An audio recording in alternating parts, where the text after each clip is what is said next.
So there's the grapefruit, there's the white grapefruit, pink grapefruit, and then there's the shaded. So shaded is a little bit more dry, a little bit harder, and a little bit sweeter than the grapefruit. Yeah. So shaded is a tree that was everywhere. Now you can hardly get a shaded.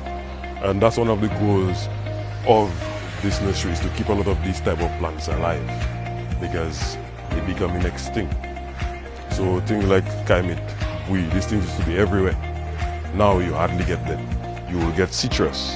I mean, we have citrus, especially for the project, as these are the things that the farmers mostly want on their property. You cannot really go on a farmer's property and put strictly mahogany and forest-based species. You have to incorporate something that can basically improve the livelihood or bring in some sort of income to the farmers and to be more welcome.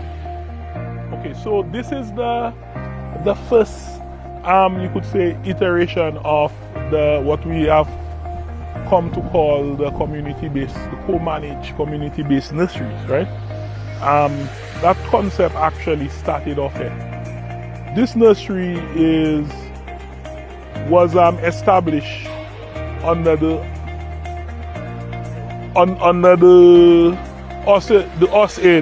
USAID project, right?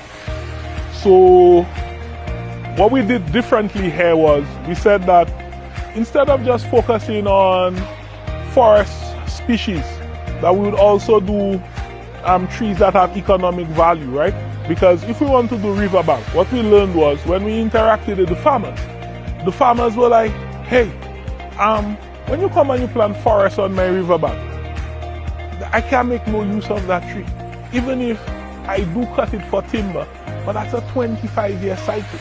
Why don't you plant stuff that have an economic value, that I could get a fruit from and the other?